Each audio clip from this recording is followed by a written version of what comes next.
Hello, everyone, and welcome back. I am Elena, your host for today. It is so wonderful to have you here with me, whether you are joining us for the very first time or whether you have been learning with us for a long time.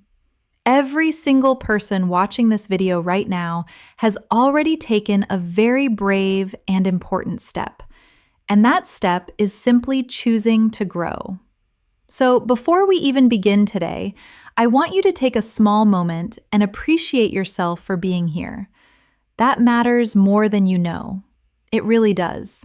Because learning a new language is not easy. It takes patience, it takes courage, and it takes a quiet kind of determination that most people do not even realize they have inside them. You have that determination. The fact that you pressed play on this video today is proof of it. If you are new to the channel, let me take a moment to tell you a little about what we do here at English in Moments. We create lessons every single day designed for learners at every level, from complete beginners who are just finding their way, all the way to upper intermediate learners who want to polish and sharpen what they already know. We have already covered many A2, B1, and B2 lessons designed to help you improve your English faster with more confidence, more comfort, and more joy. So whatever your level is right now, whether you feel like a total beginner or whether you already know quite a lot, you are in exactly the right place. This lesson was made for you. In today's session, we are going to dive deeply into one of the most powerful skills any English learner can ever develop. This is a skill that will completely change how you learn new words, not just today, but for the rest of your English journey. We are going to learn how to understand any English word without always needing a dictionary. You will learn how to unlock meaning through context, how to make smart and natural guesses, and how to train your brain to recognize patterns in English automatically. Whether you are reading a story, listening to a conversation, watching a movie, or practicing English with a friend, the techniques in today's lesson will help you grow your vocabulary in a way that feels natural, exciting, and effortless. By the end of this video, you will know how to understand unfamiliar words completely on your own, and you will discover how to keep expanding your vocabulary every single day until fluency no longer feels like a distant dream, but a real and reachable destination. Before we begin, make sure to subscribe to the channel and press the bell icon so you never miss out on new lessons designed just for you.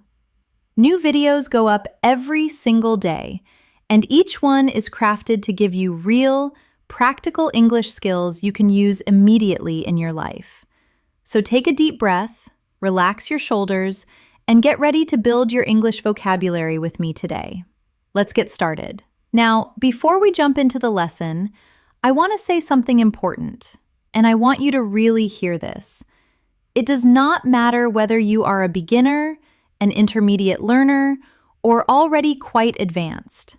This lesson is for you. Learning a language is not a race. There is no finish line you have to reach before someone else does. Every single word you learn, every sentence you understand, every moment you feel a little more confident, that is progress. And progress, no matter how small, is always worth celebrating. So if you are a beginner and some of today's examples feel a little fast, that is perfectly fine. Pause the video, go back, and repeat as many times as you need. And if you are more advanced, use this lesson to sharpen your intuition, the natural ability to feel what a word means before you even look it up. That intuition is what separates a good learner from a truly fluent speaker. Now, with that said, let's begin. When you first start learning English, the number of words can feel completely overwhelming. There are hundreds of thousands of them, and you might feel like you need to memorize every single one. But here is the truth, and it may surprise you. You do not need to learn every word directly from a dictionary.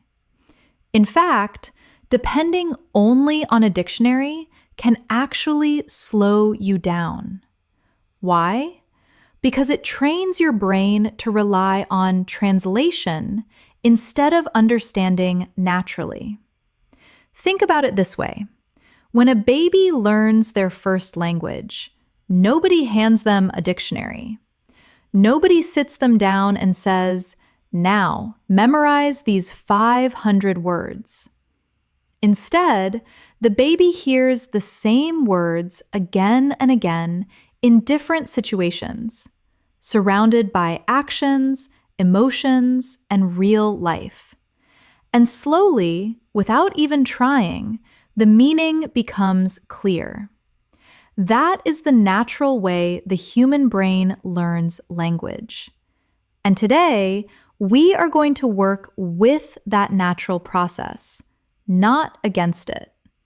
Today, we are going to develop a powerful skill together, the ability to understand any English word, even if you have never seen it before, by using your brain, your imagination, and the context around you. Let's start by picturing a simple situation. You are reading a short story in English, and you find a new word. At first, you might panic a little. You stop, you reach for your phone, and you quickly type the word into a translation app. You see the meaning, but a few minutes later, you forget it again. Sound familiar? That happens to almost every learner. And the reason it happens is that you did not really understand the word in context. You just translated it. That is not how lasting memory works, and it is not the best way for you either. Instead, the goal is to train your brain to stay calm, notice clues, and make smart guesses that connect the word to the story or conversation around it. Let's practice this together right now. Imagine you read this sentence. She opened the curtains to let the sunlight brighten the room. Now, maybe you do not know the word curtains. Instead of stopping and searching, you look at the rest of the sentence. You see sunlight. You know that we open something to let light inside. So you can guess that curtains probably means the cloth covering the window. And you are absolutely right. That is exactly how you start learning words without a dictionary. You used the world around the word to find the meaning. And that skill will serve you every single day for the rest of your life. Here is another practice example for you. Read this sentence slowly with me. The children were chuckling in the garden as they played with the puppy. Now, maybe chuckling is new for you, but look carefully at everything around it. Children, garden, puppy.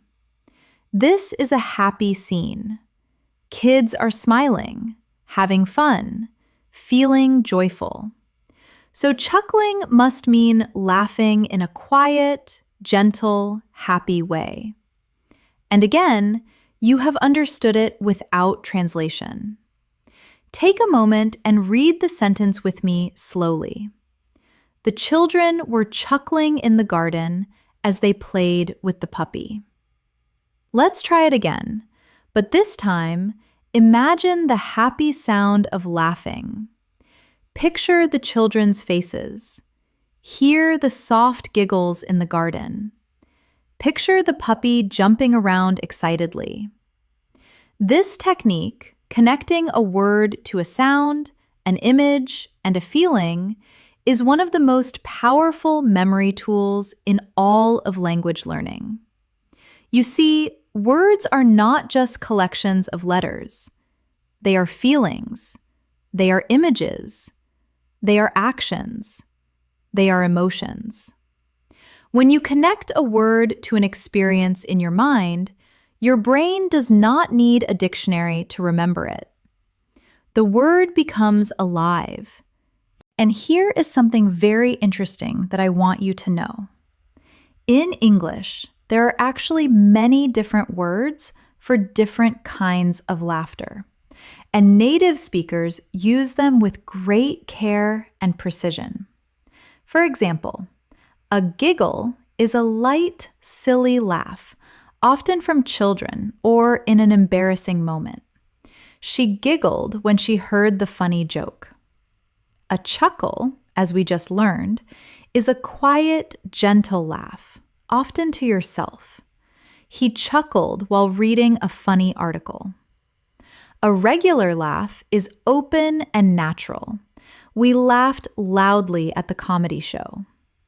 And then there is bursting out laughing, which means suddenly laughing very loudly without being able to stop.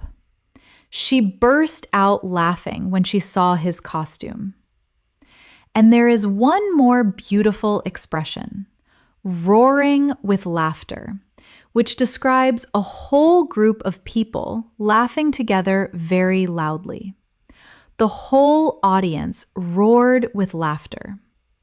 When you know all of these different words, your English sounds much more natural and expressive. And now that you have learned chuckle in context, all the others will feel much easier to understand too. This is what we mean by learning in families. One word leads you to many others. Now, let's talk about daily life situations, because context is not only found in books, it is everywhere around you, every single day. Suppose you go to a cafe and you hear the waiter say, "Would you like a refreshment with your meal?" Maybe refreshment is new to you, but look at the situation. You are in a cafe. The waiter is offering you something to go with your food. It must be a drink or a light snack. Yes, refreshment means a drink or a light snack. Isn't it amazing how the environment itself teaches you the meaning without you needing to open anything? Here is another real-life exercise for you. Imagine you are watching a movie, and one character says, "I can't believe how gigantic that building is." If gigantic is new, do not stop the movie. Just look at the situation. They are staring at a building with wide eyes. The tone of voice shows surprise and wonder. Gigantic must mean very, very big. Try this one out loud with me. Gigantic means extremely big. Now, say the sentence out loud. That building is gigantic. Picture a massive skyscraper in your mind as you say it. And while we are thinking about size, it is useful to know that English has a beautiful ladder of size words, from tiny all the way up to enormous.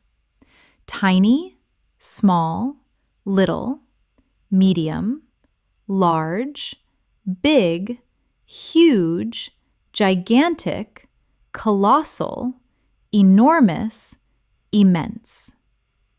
Each word carries a slightly different level of intensity. So instead of always saying big or small, try using more expressive words.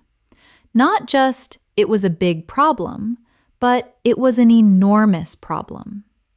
Not just, "The ant is small," but "the ant is tiny." Small changes like this make your English sound much more vivid and natural. Now, I want to take a moment and talk directly to those of you who might be feeling a little stuck right now in your English journey. Maybe you have been learning for a while and you feel like your progress has slowed down.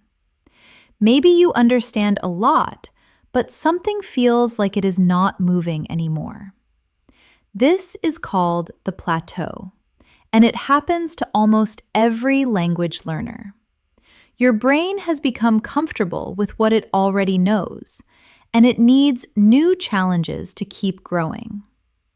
The solution is not to study harder in the same way. The solution is to change the way you practice. Stop memorizing lists. Start reading short stories. Start watching short videos. Start noticing words in context every day. Even 5 minutes of active noticing is worth more than 30 minutes of passive memorization. You are not stuck. You are simply ready for the next level. And this lesson is going to help you get there. The key idea at the heart of everything we are doing today is that your brain is much smarter than you think. It has the natural ability to solve little puzzles when you see or hear new words.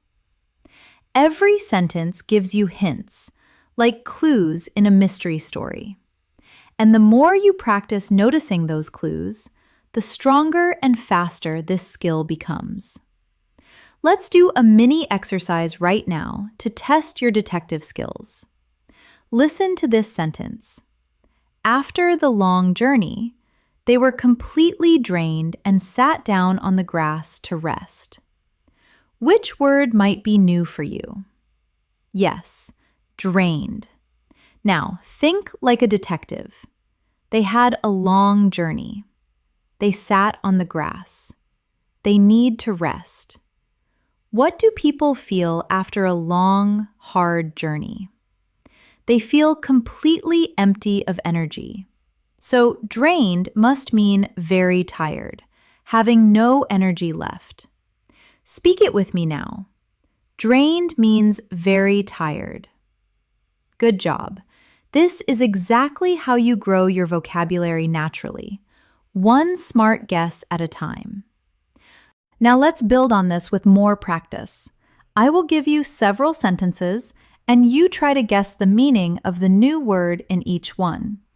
Do not worry if your guess is not perfect, because even guessing is training your brain to think in English. Every single attempt, whether right or slightly wrong, is building the skill. Ready? The little boy was quivering in the cold winter air. What could quivering mean? Think. Cold winter air. Your body shakes when it is cold. So quivering means shaking because of cold or fear. Let's try this one out loud slowly. Quivering means shaking because of cold. Here is the next one. She peeked at her watch before leaving the house. Watch. Before leaving. You do not stare at your watch for a long time. You look quickly and briefly. So peeked means looked quickly. Shadow this one with me. Peeked means looked quickly. Another one. The garden was radiant with flowers in the spring. Flowers, spring, garden. Bright, colorful, full of life and warmth. So radiant means bright and shining. Let the word fill your mouth. Radiant means bright and shining. Now let me give you some more words to try. The baby clutched her toy tightly and refused to let go. Think about it. Baby, toy, tightly, refused to let go. Clutched means held very tightly with a strong grip. He trudged through the deep snow, each step heavy and slow. Deep snow, heavy, slow, difficult movement. Trudged means walked slowly and with great difficulty. After the argument, the room felt tense and uncomfortable. Argument, uncomfortable, a heavy feeling in the air. Tense means full of stress and nervousness, not relaxed at all. She beamed with pride when her daughter won first place. Pride, won, happy moment. Beamed means smiled very broadly and joyfully. The old man shuffled down the hallway in his slippers. Old, slippers, hallway. He is not walking fast or confidently. Shuffled means walked slowly, dragging the feet slightly along the ground. Use your voice for each sentence. Then close your eyes and picture the scene clearly in your mind. That picture is your memory. That picture is what makes the words stay with you permanently. Each time you do this kind of exercise, you are training your brain to stop translating and to start thinking directly in English. And the more you practice this way, the faster you become at understanding new words the very moment you first meet them. Your brain learns to recognize the arrows, those hints and clues that every sentence contains, and to follow them straight to the meaning. Here is a very powerful trick I want to share with you. Instead of trying to memorize words alone and out of context, always keep them inside a story or a picture in your mind. For example, do not just learn the word quivering by itself as an item on a list. Imagine yourself on a snowy morning, standing outside, shaking because you forgot your jacket. Feel the cold on your skin. Feel your body trembling. That picture, that physical feeling, will stay in your memory much, much longer than any dictionary definition ever could. Give every new word an experience, and it will never leave you. Now let's explore something fascinating about the English language itself, because I think understanding where English words come from will help you see patterns you have never noticed before. English is actually one of the most uniquely mixed languages in the world. Over thousands of years, it absorbed words from many different languages and cultures. The basic everyday words you use all the time, like house, hand, friend, eat, and sleep, come from Old English, which was a Germanic language spoken over 1,000 years ago. The more formal and academic words like education, structure, vision, and describe came into English from Latin. Many polite and food-related words like beef, pork, restaurant, beauty, and government came into English from French after the year 1066, when the Normans conquered England. Many scientific and medical words like biology, psychology, and democracy came from Greek. And even mathematical words like algebra and algorithm came into English from Arabic. This is why English sometimes feels like two different languages depending on the situation. Everyday conversation uses simple, short words. Academic or formal English uses longer, Latin or Greek-rooted words. And once you start recognizing these roots and patterns, the whole language feels less like a mystery and more like a fascinating puzzle that you can solve piece by piece. You are doing beautifully. We have covered a lot of ground already. Take a quick 10-second reset here. Drop your shoulders, take a deep breath, and let that information settle in your mind. Ready? Let's move forward. One of the strongest skills you can develop as an English learner is the ability to notice word families. Many English words come from the same root, a small piece that carries a core meaning. Once you learn one word from a family, you can understand many others without any dictionary. Think about the word joy. You probably already know this one. Now, if you see joyful, what does it mean? Full of joy. And if you see joyless, it means without joy. Enjoyable means able to bring joy. Rejoice means to feel great joy. From just one root word, you have unlocked an entire family. That is how fast and efficiently your vocabulary can grow when you learn with awareness rather than memorization. Let's practice with another root, the root port, which comes from Latin and means to carry. If you know that import means to bring goods into a country, then you can guess that export means to send goods out. Transport means to carry people or things from one place to another. Report means to carry information back to someone. Support means to carry someone from below, to hold them up and help them. All of these words share the same root. You did not need a dictionary for any of them. Shadow these with me slowly and feel the shared rhythm. Import, export, transport, report, support. Beautiful, isn't it? One small piece of meaning, port, unlocks 5 different words instantly.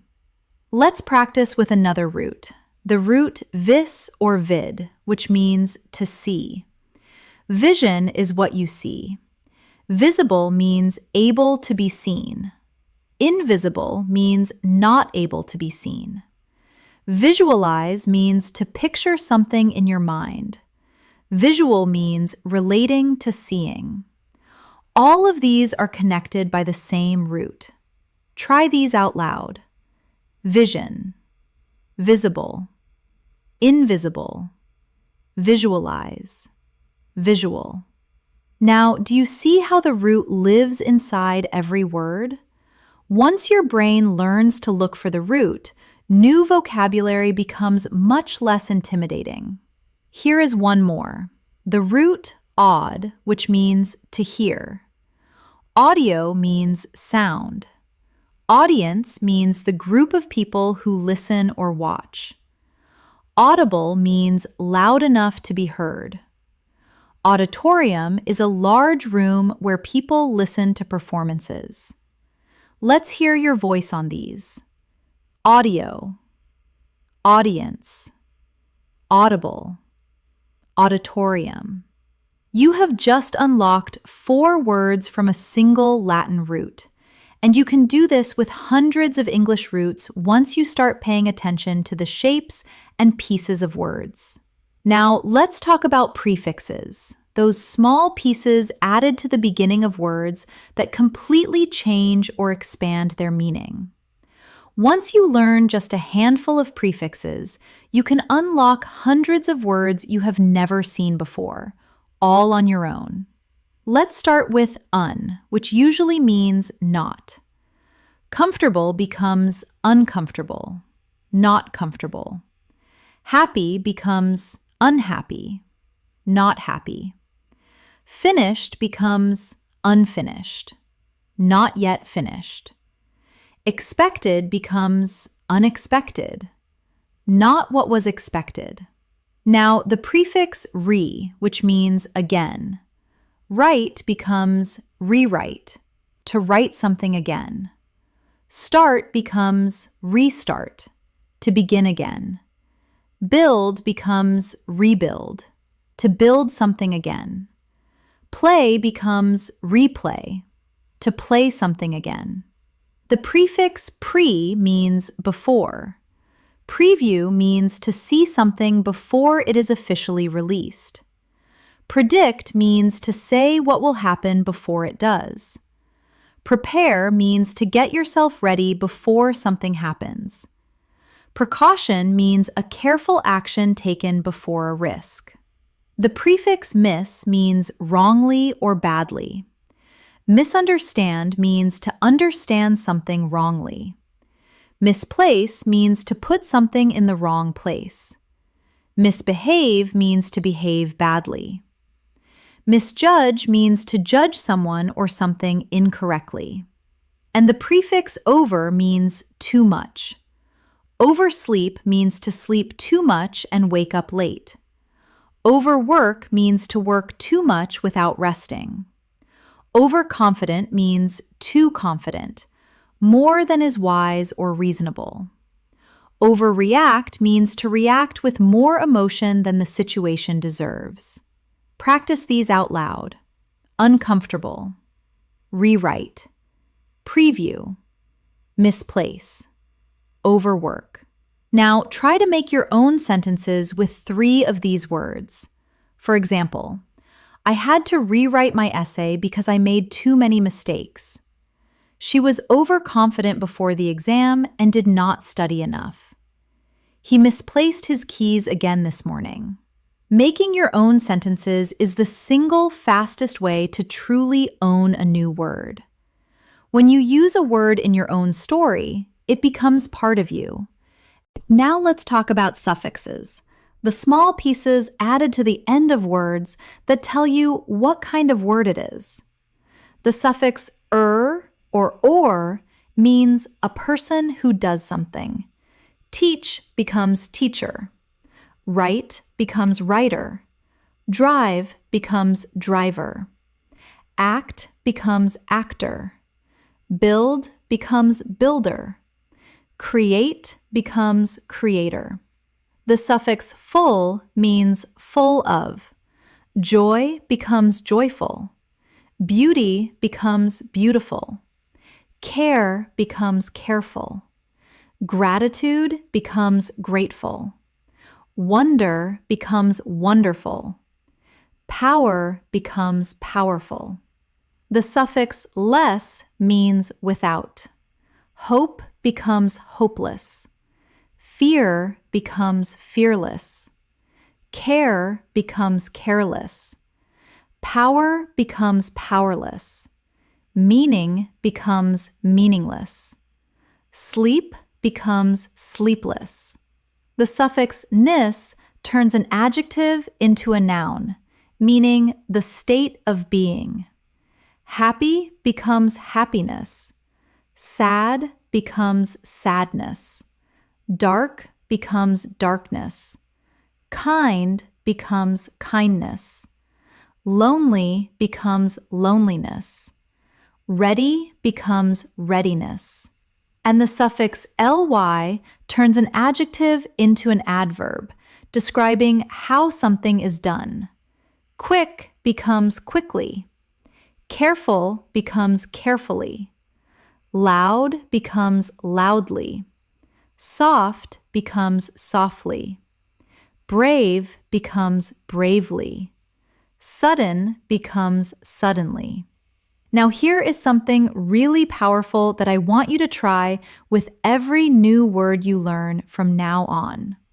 When you learn a new word, try to find all 4 of its forms: the noun form, the adjective form, the adverb form, and the verb form. For example, take the word beauty. The noun is beauty.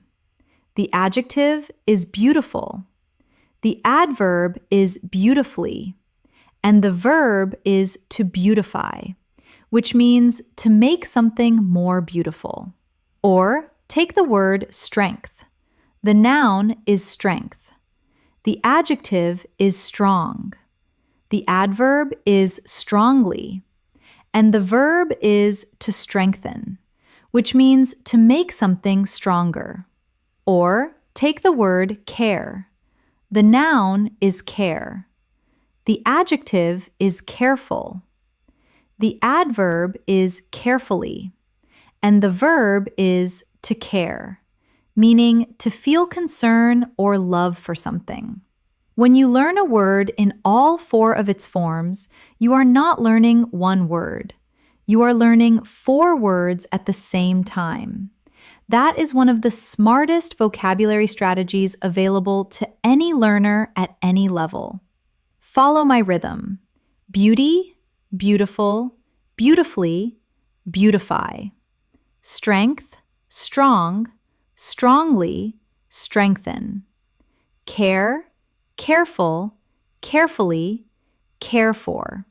Hear the patterns in your voice. Feel how each form grows naturally out of the one before it. This is how your vocabulary grows, not one word at a time, but in beautiful, connected families. Now let's shift to context clues inside sentences, because there are 4 specific types of clues that appear in English sentences. And when you learn to recognize them, you will be able to guess the meaning of almost any new word you encounter anywhere in the world. The first type is a definition clue.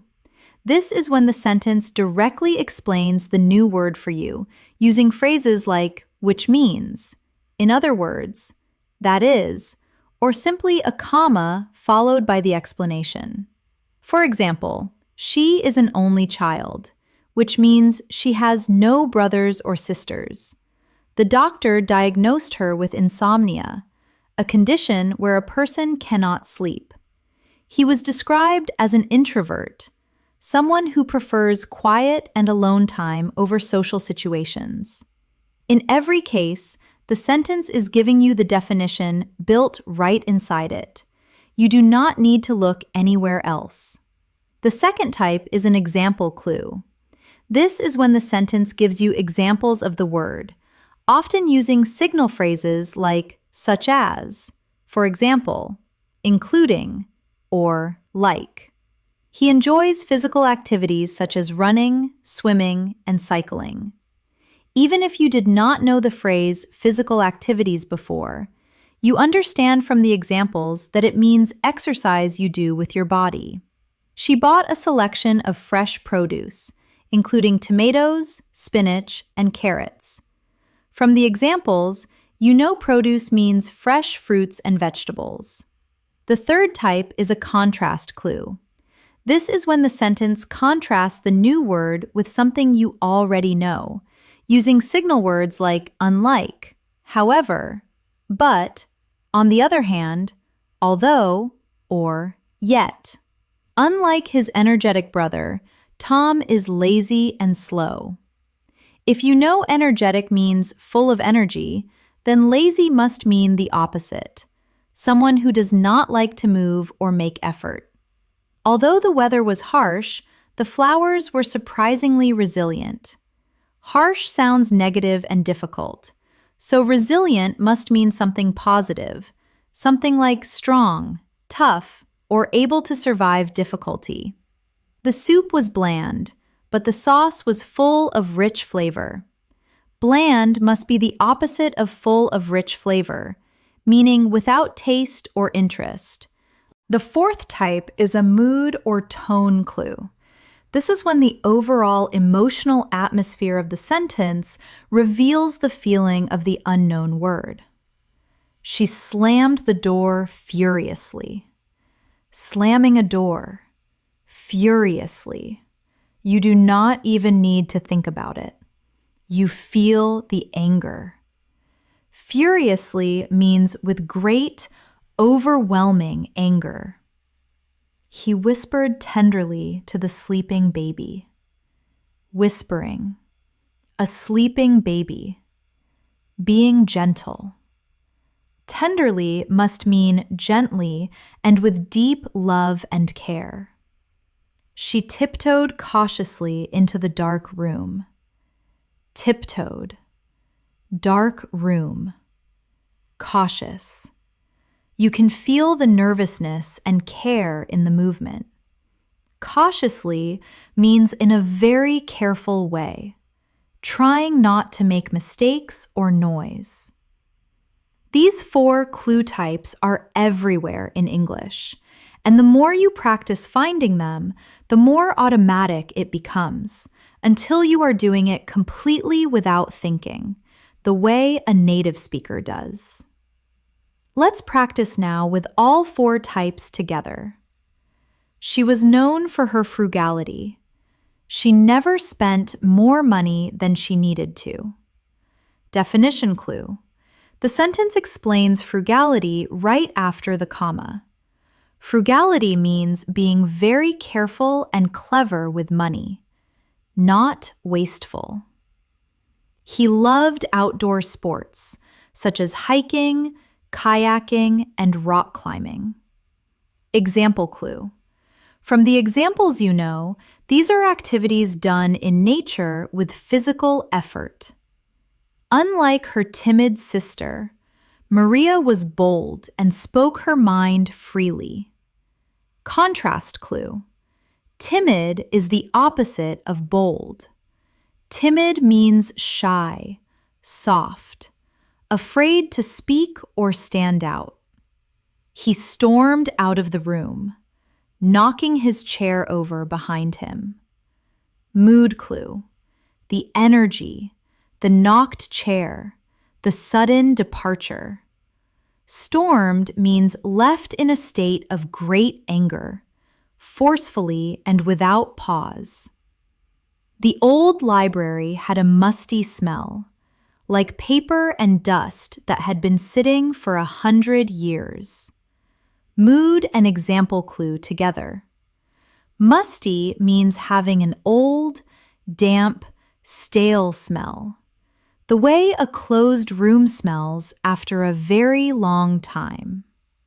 Practice finding these 4 clue types every single time you read in English. Soon it will feel completely natural and almost invisible, the way a fluent speaker processes language. Now let's talk about emotions, because emotions are one of the most powerful memory tools in all of language learning. Every word carries a certain feeling, and your brain is extremely good at storing things that feel emotionally meaningful. Scientists who study memory have shown that when learning is connected to emotion, information moves more deeply into long-term memory. This is one of the main reasons that stories, movies, and real conversations help you remember vocabulary so much better than word lists ever can. Lists are dry and empty. Stories are alive. For example, listen to this sentence. She was delighted to finally meet her favorite actor. Even if delighted is new, you can feel from the sentence that it is something positive and exciting. She is happy, maybe even overjoyed. So delighted means very happy and deeply pleased. Say this one with feeling. Delighted means very happy. Now imagine yourself meeting someone you truly admire.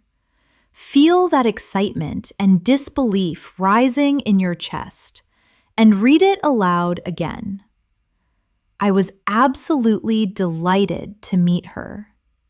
Can you feel how the emotion makes the words stay alive in your memory? That is exactly how this technique works. The feeling anchors the word. Let's practice with another one. He was heartbroken when his team lost the final match. The word is heartbroken. Notice the tone. It is the complete opposite of delighted. The team lost. He feels devastated. His heart feels like it has been broken into pieces. So heartbroken means extremely sad, the kind of sadness that feels physical. Try saying it out loud. Heartbroken means very, very deeply sad. Then say, he was heartbroken when his team lost. Feel the heavy, sinking emotion as you speak. That heaviness is your memory working perfectly. Now let's do a role play exercise. I will give you a short scene, and you repeat it after me while truly trying to feel the word inside it. Anna was anxious before giving her big presentation. Shadow this scene with me. Anna was anxious before giving her big presentation. Anxious means worried or nervous, feeling uncertain about what is going to happen. Can you remember a time you felt anxious? Maybe before an important exam? Maybe before speaking in front of people? Maybe before a job interview? Connect that personal memory to this sentence right now. Feel that nervousness in your stomach. Now the word belongs to you. It is part of your story. Another role play. James was thrilled when he got the job he always wanted. Let's voice this one together. James was thrilled when he got the job he always wanted. Thrilled means extremely happy and excited, almost unable to believe that something wonderful is really happening. Feel the excitement rise inside your body as you say it. Let a small smile come to your face as you speak. I was thrilled.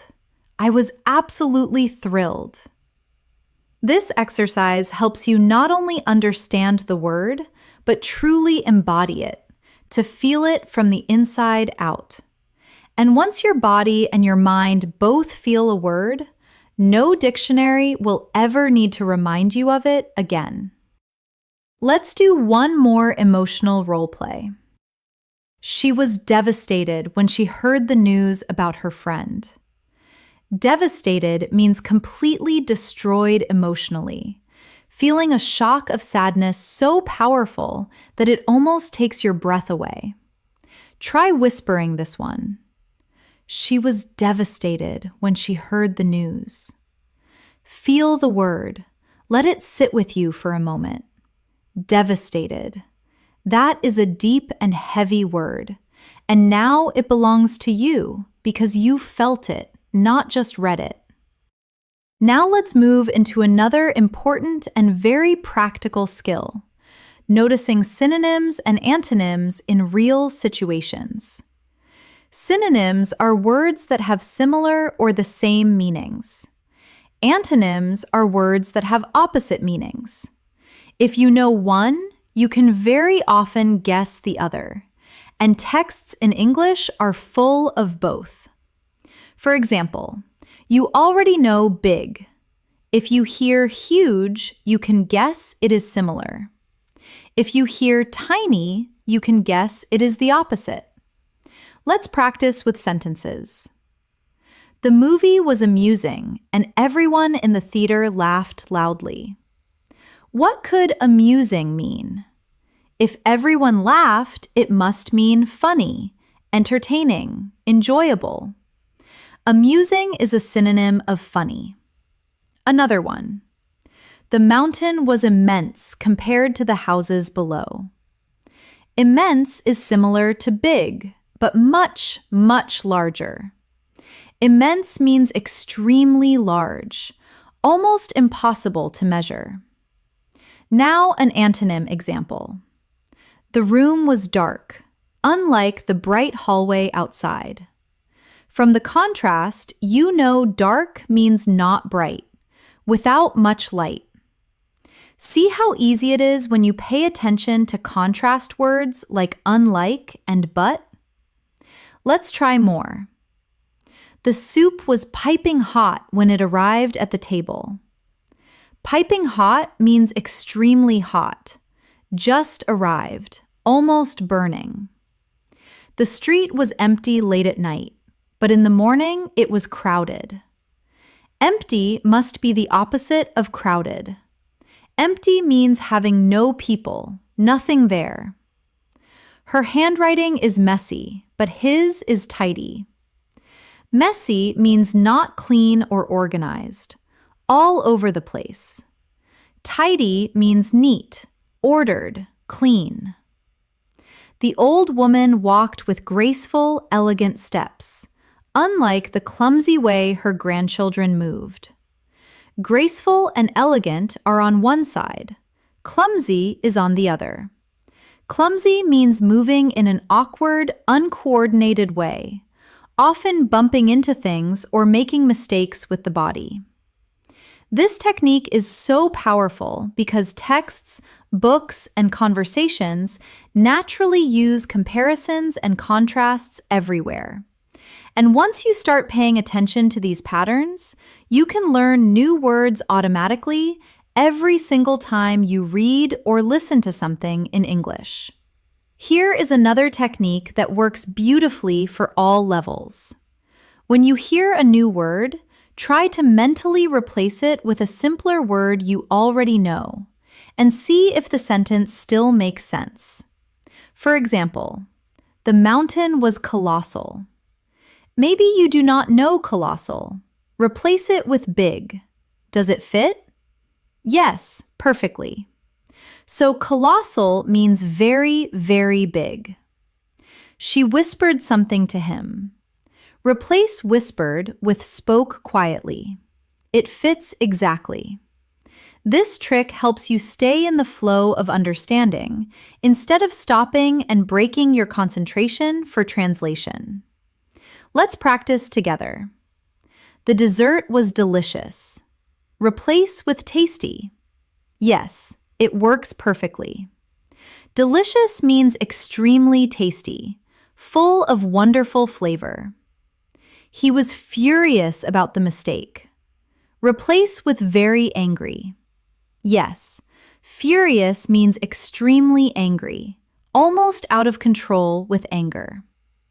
The students were silent. Replace with quiet. Yes, silent means completely without sound, not even a whisper. The runner was exhausted at the finish line. Replace with very tired. Yes, exhausted means completely drained of energy, needing to rest immediately. Every time you try this substitution method, you are training your brain to guess meaning quickly and confidently, which is exactly what fluent speakers do every day. Now, let's talk about something that makes English especially fascinating, and that is words that carry their meaning in their very sound. In English, many words describe sounds, and they often sound almost exactly like the thing they are describing. Linguists call this onomatopoeia, but you do not need to remember that word. What you need to remember is the feeling. Buzz is the sound of a bee or a vibrating phone. When you say buzz, your lips and voice almost make that same vibrating sound. Bang is the sudden sound of something hitting hard. Say it out loud. Bang. Can you feel the impact in the word itself? Crash is the sound of something breaking suddenly and loudly. Whisper is soft and barely audible, almost like the sound itself. Drip is the sound of water falling one drop at a time. Crackle is the sound of a fire or dry leaves breaking. Let's make these sounds together. Buzz, bang, crash, whisper, drip, crackle. When you say these words, you can actually hear their meaning. Let's place them in sentences now. The phone buzzed on the table. The door banged shut in the wind. The glass crashed to the floor. She whispered my name in the quiet room. Rain dripped from the roof all night. The fire crackled warmly in the corner. Can you hear the sound in each one as you repeat? That is how sound-based words teach themselves. Your ears and your voice together become your dictionary. Now, let's talk about another excellent technique for understanding any English word, and that is meeting the same word in many different situations. When your brain encounters the same word in several different contexts, it automatically builds a full, flexible, and natural understanding of that word.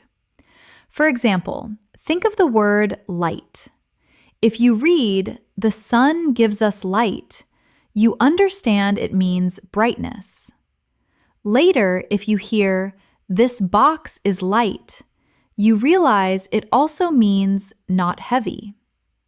Then, if you read, "Please light the candle," you notice it can also mean to start a fire or to make something bright. Same word, three completely different contexts, three connected meanings. Your brain collects all of these pieces and builds a complete, rich picture all by itself. You did not need to memorize anything. You simply noticed. and noticing is the most powerful learning habit of all. Let's practice this together. The word is watch. He likes to watch movies. Here, watch means to look at something, to observe. She wears a watch on her wrist. Here, it is a noun, a small clock you wear on the body. Please watch the children while I cook.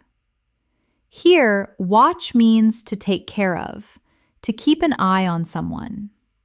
Same word, 3 different uses, 3 different contexts, 1 flexible and complete understanding. Shadow each meaning with me. He likes to watch movies. She wears a watch on her wrist. Please watch the children while I cook. And notice how your brain naturally adjusts to each meaning based on the situation around the word. Now, let's do a little active practice with this. Think about your own day today. Can you use the word watch in 3 different ways to describe something from your life? You could say, I watched a show this morning. I checked my watch before leaving the house. My mother asked me to watch my little brother for an hour.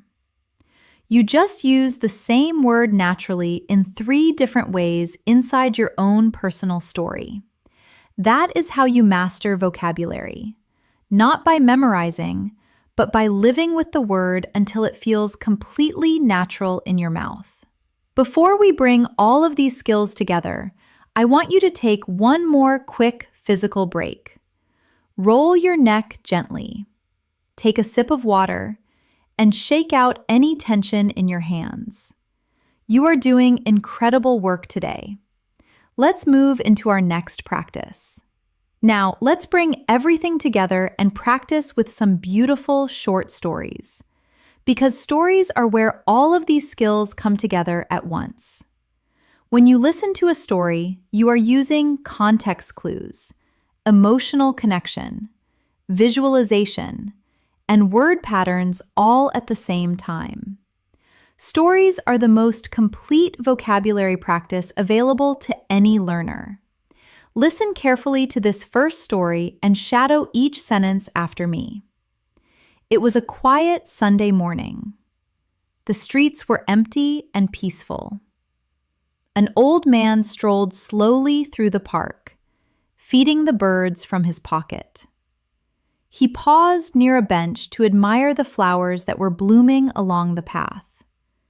He took a deep breath of the fresh morning air and smiled contentedly. Let's look at a few of the words. Strolled means walked in a slow, relaxed, and enjoyable way. Paused means stopped briefly, for just a moment. Blooming means growing and opening up beautifully, the way flowers do in spring. Contentedly means in a way that shows complete happiness and inner peace. Let's voice these together. Strolled, paused, blooming, contentedly. Now repeat the whole story slowly. Let the picture form in your mind. The quiet park, the old man, the flowers. Every detail helps every word stay.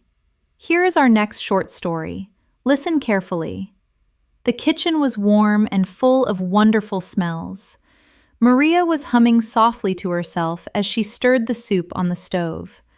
Her children were gathered at the table, chatting noisily about their day at school. When she placed the steaming bowls in front of them, they fell completely silent and reached eagerly for their spoons.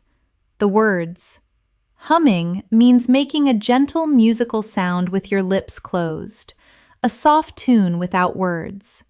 Stirred means moved a spoon or utensil slowly through a liquid to mix it. Chatting means talking in a relaxed, friendly, casual way. Steaming means sending out hot steam, which means the food is very hot and freshly made.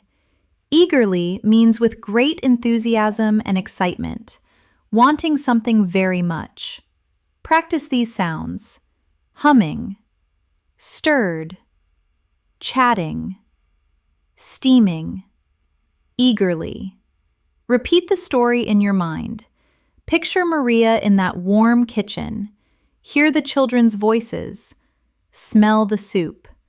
The more senses you use, the more the words stay. And here is one more story to close our practice. Listen carefully. The city was alive with activity on the afternoon of the festival. Colorful banners hung between the buildings. Street musicians played lively tunes on every corner. Children raced between the stalls, their eyes wide with wonder. As the sun began to set, lanterns were lit, and the whole street glowed with a soft and magical light. The words, "Banners" means large pieces of cloth or material with writing or pictures, hung up to celebrate something.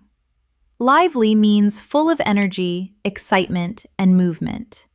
Stalls means small temporary shops or tables set up in an open area, often at a market or festival. Glowed means shone with a warm, soft, steady light. Shadow this final group. Banners, lively, stalls, glowed. Now repeat the whole scene slowly in your mind. Picture every detail, the colors, the music, the lanterns, the light. That is not just vocabulary practice. That is your brain building a permanent memory. Those words will stay with you because you did not just learn them. You experienced them. Now, I also want to talk about something that many learners overlook completely, and that is the importance of reading aloud. When most people study vocabulary, they read silently in their heads. They see the word, they understand the meaning, and they move on. But here's the problem with that. Silent reading only uses one part of your brain. When you read aloud, something very different happens. Your eyes see the word, your mouth forms the sounds, your ears hear the word, and your brain processes the meaning. All four of these things happen at the exact same moment. And when four parts of your experience connect to one single word, that word has 4 times the chance of staying in your memory. This is the science behind shadowing, and it is why I always ask you to repeat sentences out loud during our lessons together. So, from now on, whenever you are practicing English, even if you are alone, even if you feel a little silly, say the words out loud. Whisper them if you need to, but let your voice be part of the learning. Your voice is one of your most powerful vocabulary tools. Let me give you a practical exercise you can do every single day to build this habit. Choose any short paragraph from a book, an article, a news story, or even a recipe. Read it once silently. Then read it a second time out loud, slowly and clearly.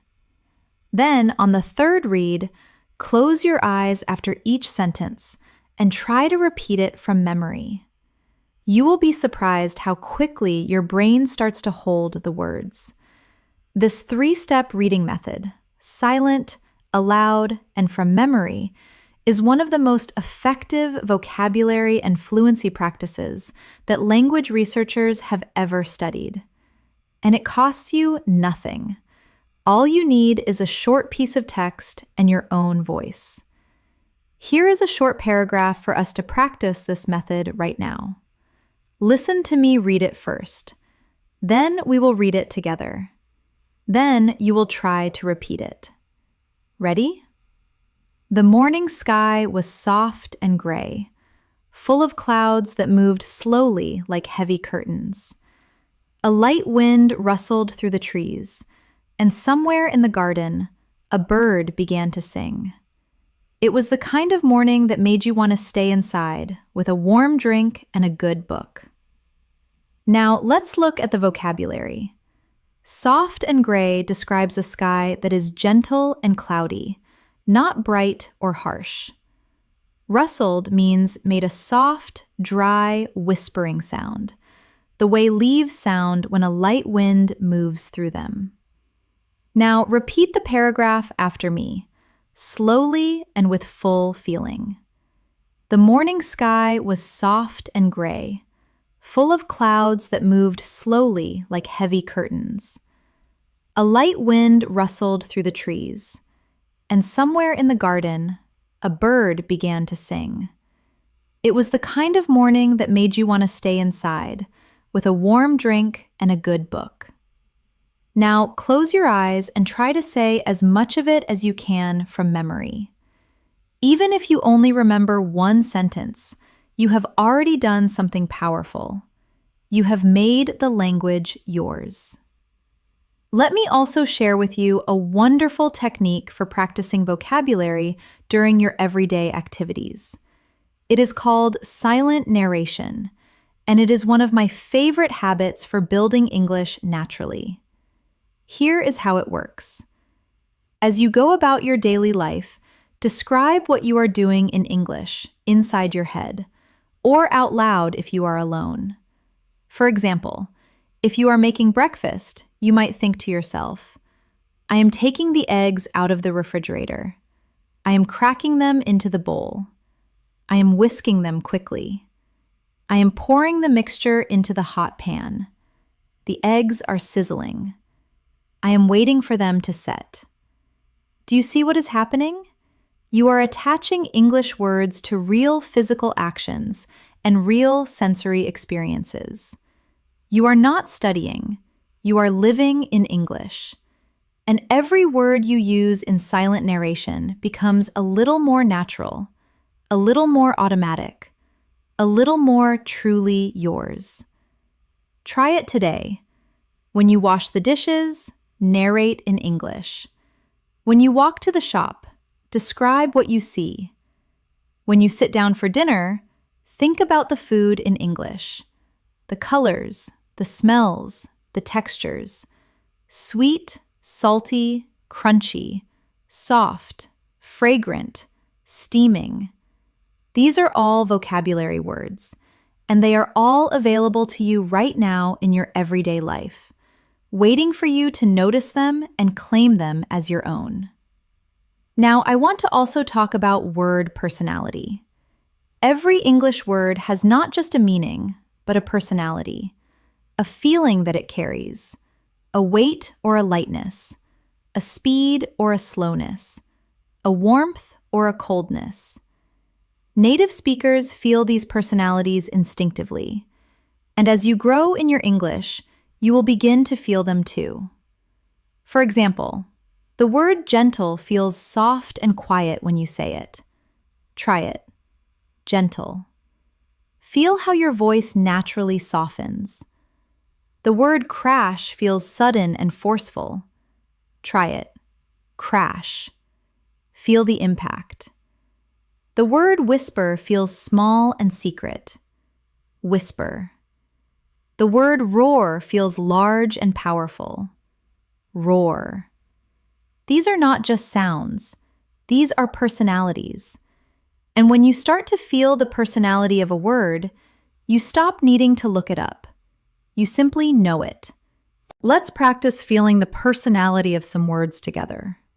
Read each word out loud and let your voice match its energy.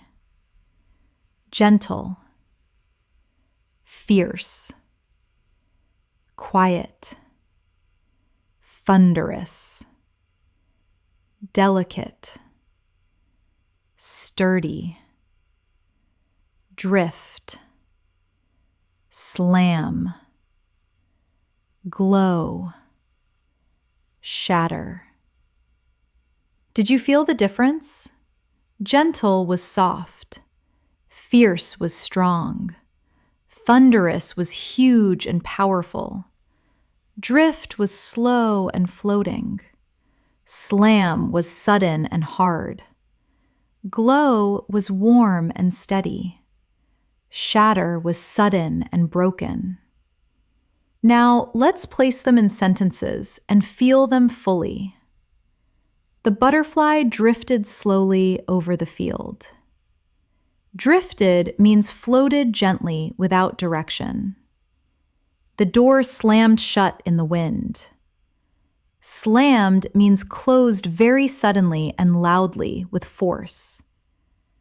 The old lamp glowed warmly in the corner of the room. The glass shattered when it hit the floor. Shattered means broke suddenly into many pieces. Follow my voice for each sentence. Drift, slam, glow, shatter. Feel every single one. Now, here is a beautiful collection of daily shadowing sentences. Each one contains a real, useful word. I will give you the sentence, then we will look at the word together. Take your time with each group. There is no rush. The tired mother finally sat down after a long day, closed her eyes, and let out a slow, quiet sigh. Sigh means to breathe out slowly and audibly, usually as an expression of tiredness, relief, or sadness. The hikers were exhausted when they finally reached the summit of the mountain, but the view made every step worthwhile. Summit means the very top of a mountain. Worthwhile means worth the effort, valuable enough to justify the difficulty. Try those two words, sigh, summit, worthwhile. Good. Let's continue. The young boy gazed up at the night sky with wide, curious eyes, counting the stars one by one. Gazed means looked steadily and with great attention, usually at something beautiful. The old bridge creaked under their weight as they crossed to the other side. Creaked means made a long, low, squeaking sound, the way old wood makes when it is under pressure. Voice these with me. Gazed. Creaked. Can you picture both scenes clearly? Good. That picture is your memory. She folded the letter carefully and tucked it into an envelope, sealing it with a gentle press of her fingers. Folded means bent something flat along a line. Tucked means place something neatly into a small space. The city looked completely different at night, glittering with thousands of tiny lights reflected in the river below. Glittering means shining with many small bright flashes, like stars or diamonds. Let's try them. Folded, tucked, glittering. Beautiful words, aren't they? The little girl ran to her grandmother with open arms, and the old woman caught her in a warm, tight embrace. Embrace means a hug, the act of holding someone lovingly in your arms. The professor spoke in a soft, measured voice, pausing after each point to let the students absorb what they had heard. Measured means slow and carefully controlled. Absorb means to take in and understand fully. Let the words flow. Embrace, measured, absorb. Each of these is a gift. Each one is a small door into the English language, and you opened every single one today without a dictionary. And here is my final gift to you today. 5 words I want you to take into your week. 5 words you are going to meet again soon in conversations, in books, and in real life. I will give you each one inside a sentence. Try to guess the meaning before I explain it. The children were fascinated by the magician's performance, unable to look away for even a single second. Fascinated means completely captivated, deeply interested, your attention fully captured. It is stronger and more intense than just interested. The old painting was remarkably well preserved, considering it was more than 300 years old. Preserved means kept in its original condition, protected from damage or change. Now, these next two words are a little more advanced, so take your time and listen carefully before guessing. She approached the conversation with great diplomacy, choosing her words carefully so that no one felt hurt or judged. Diplomacy means the skill of handling difficult situations or people in a sensitive and respectful way. A diplomatic person knows how to be honest without causing unnecessary pain. The team worked with remarkable cohesion, each member trusting the others completely. Cohesion means the quality of staying and working together as a united, connected group. When a team has cohesion, each part supports the others perfectly. And finally, his calm and steady presence had a soothing effect on everyone in the room. Soothing means producing a feeling of calm, comfort, and relief. A soothing voice is soft and gentle. A soothing word at the right moment can change a whole situation. Shadow these 5 words one last time. Fascinated, preserved, diplomacy, cohesion, soothing. These are your 5 words for the week. Use them. Notice them when they appear. Write them in your notebook with their sentences. And remember, you understood every single one of them today from context alone. No dictionary, no translation, just you and the clues, and the remarkable power of your own mind. I also want to give you a simple daily review habit that will make everything you learned today stick for a long time. At the end of each day, sit quietly for just 5 minutes and think back through the English you encountered. Pick 2 or 3 words that stood out to you, words that were new or interesting. Write them down in a small notebook, not just the word alone, but the sentence it was in. That sentence is the context. That sentence is the memory. That sentence is the bridge between the word and your brain. Over time, that little notebook will become one of your most valuable possessions. Not because it is full of definitions, but because it is full of moments. Moments where you noticed, guessed, and understood. That notebook is your story, written in English, one word at a time. Now let's close with one final practice story. This one is for you to enjoy. Listen carefully, feel the scenes, and notice any new words from everything around them. It was the last day of summer, and the air had that particular sweetness that only comes at the end of something beautiful. Clara walked barefoot along the shore, letting the cool water rush over her feet with each gentle wave. She had been coming to this beach every summer since she was a child, and now, standing here as an adult, she felt a quiet ache of nostalgia. Things had changed. People had moved away. Time had passed, but the sea was still the same. Patient, endless, and completely indifferent to the small sorrows of human hearts. She sat down on the warm sand, wrapped her arms around her knees, and watched the sun slowly melt into the horizon. Tomorrow would bring new things, new challenges, new words she did not yet know.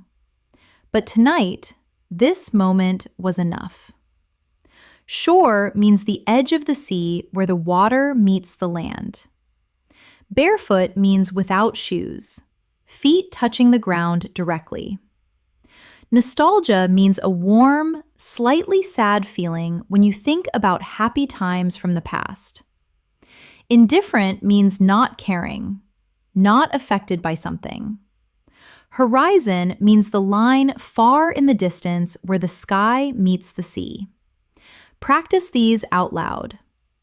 Shore, barefoot, nostalgia, indifferent, horizon.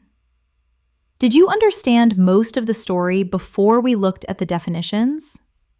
I am certain you did, because the context was rich, the emotions were clear, and your brain was doing exactly what it is designed to do: finding meaning, building understanding, learning naturally. Think back on everything we practiced together today. You learned how to use the context around a new word to guess its meaning. You discovered that English words come from families, and that knowing one word helps you understand many others. You practiced the 4 types of context clues: definition, example, contrast, and mood. You learned how prefixes and suffixes unlock the meaning of hundreds of new words. You practice connecting words to emotions, to stories, and to your own personal memories. You practice shadowing, repeating sentences out loud so that words become part of your voice. And you practiced with full stories, using every skill at the same time. With each exercise, you were training your brain to trust itself, to stop translating, to stop panicking, and to think directly in English. This change does not happen in one day. It grows slowly and steadily, like a tree. But every single time you hear a new word and choose to guess rather than immediately translate, you are growing stronger. Every time you meet a new word, you now have a choice. You can stop, feel frustrated, and reach for a dictionary. Or you can smile, take a breath, and say, "Let me look at the clues. Let me discover." If you choose the second option again and again, your brain will become faster, more flexible, and more confident. Words that once felt scary will begin to feel friendly. This is exactly what happens when you practice the right way, and you are already doing it. Now, I want you to make a promise to yourself, not to me, but to yourself. Speak these words out loud. I will not be afraid of new words.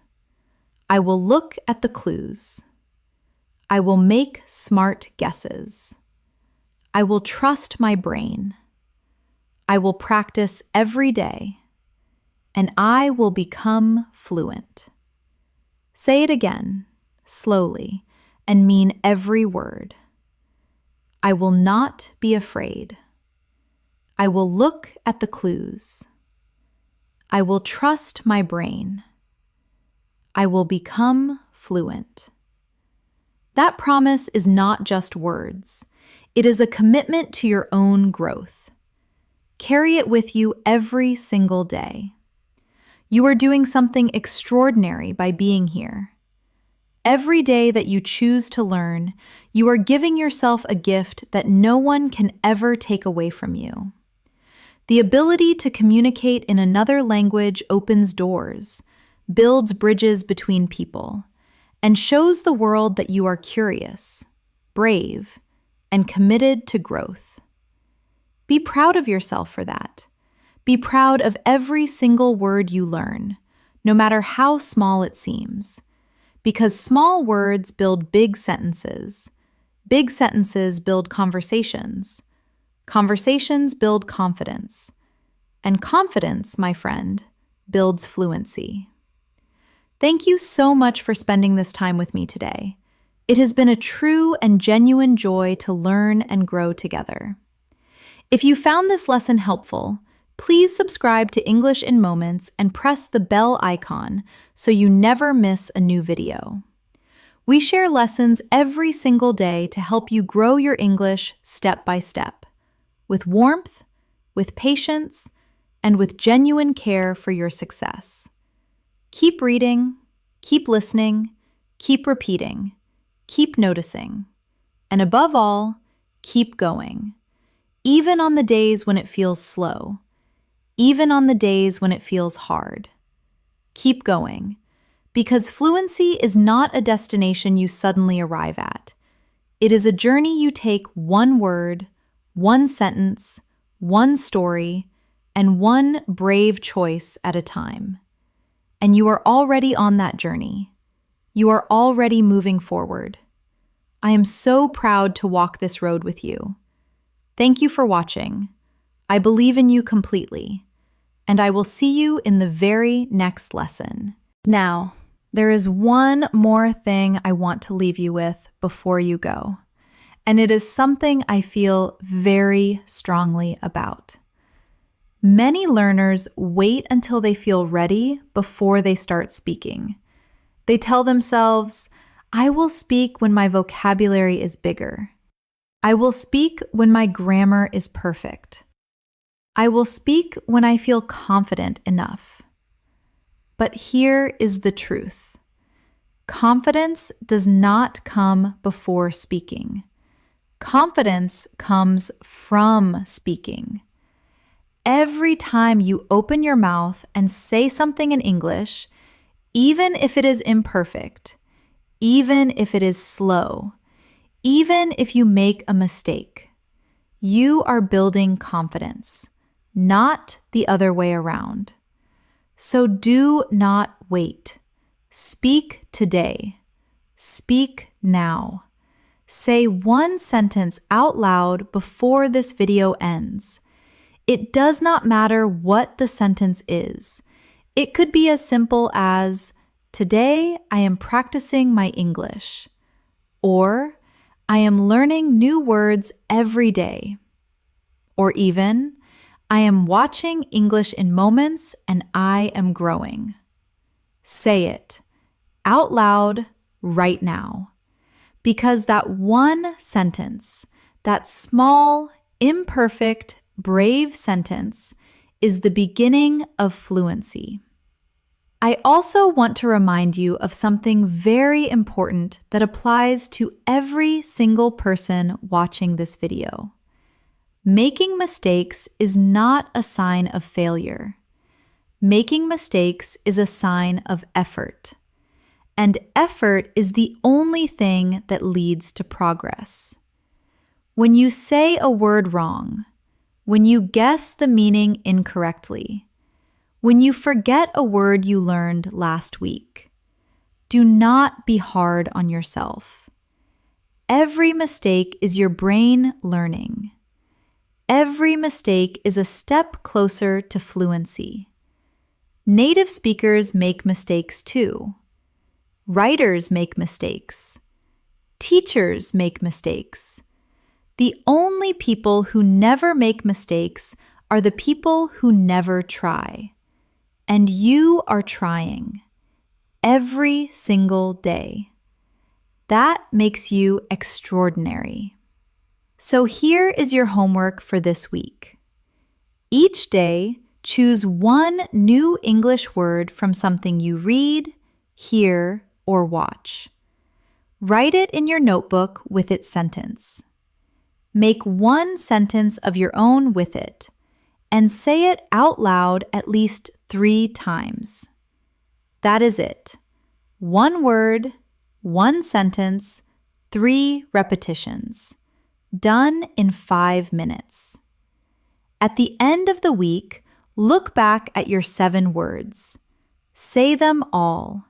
Feel how naturally they come now. And then start the next week. This simple, small habit, practiced with consistency and with heart, will change your English more than any app, any course, or any word list ever could. Because it is yours. It is personal. It is real.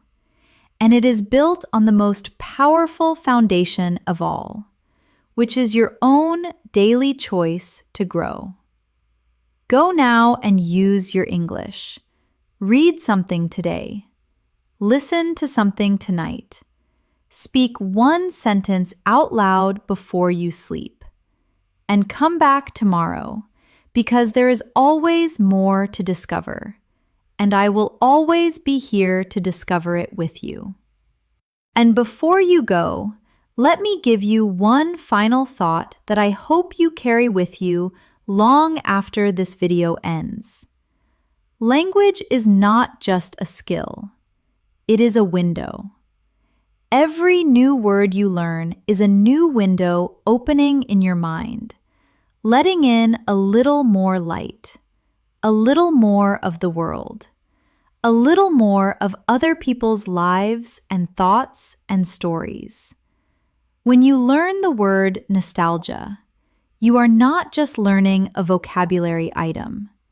You are learning a whole human feeling that people across cultures experience and treasure. When you learn the word resilient, you are not just learning an adjective.